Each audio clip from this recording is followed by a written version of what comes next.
शिवसेना ठाकरे गटाचे सुनील प्रभू आपल्यासोबत आहेत। सर, ज्या पद्धतीनं आज विधिमंडळामध्ये हाणामारी झालेली आहे, तुम्ही आमदार आहात, काय सांगा?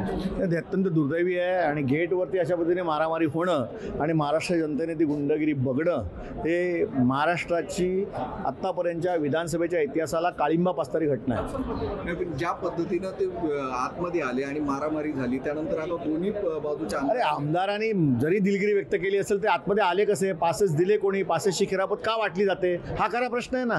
आमदारांबरोबर समजा एखादी बैठक मंत्र्याबरोबर आयोजित केली असेल तर त्याला नियमानुसार त्या बैठकीनुसार पास दिले जातात, पण आज तुम्ही बघाल खिरापत वाटलेली आहे पासेसची। आणि ज्या पद्धतीने आमदार आतमध्ये जाताना गेट नंबर 4 वरून धक्काबुक्की करत विरोधी पक्षाच्या आमदारांना आतमध्ये जावं लागतं, सत्ता पक्षाच्या आमदारांजवळ तीच परिस्थिती आहे आणि हे कुठेतरी बंद झालं पाहिजे। मुख्यमंत्र्यांच्या दालनाबाहेर देखील आज अशाच पद्धतीची गर्दी होती, तिथे देखील असं आहे, माननीय मुख्यमंत्र्यांना भेटायला लोक येतात, त्यांच्या अपॉइंटमेंट असतात, त्या बैठकीला ते रितसर पास दिले जातात। पण बाकी या सगळ्या पॅसेजमध्ये जी मंडळी येतात ती येतात कुठून, त्यांचं काय काम आहे हे तर कळलं पाहिजे। मुख्यमंत्र्यांनी याबद्दल सांगितलं की अशी घटना घडायला नको होती, परंतु कारवाईबद्दल अजून काही बोललेलं नाही। घटना दुर्दैवी आहे आणि निश्चितच जे झालंय ते गैर आहे, पुन्हा होऊ नये म्हणून कडक कारवाई करायला पाहिजे अशी माझी मागणी आहे। धन्यवाद। हे होते सुनील प्रभू, शिवसेना ठाकरे गटाचे आमदार। त्यांनी म्हटले की कारवाई केली पाहिजे अशी त्यांची मागणी आहे। कॅमेरा पर्सन अवधेश कोरीसह मी उन्मेष खंडाळे, माय महानगर लाईव्ह, मुंबई।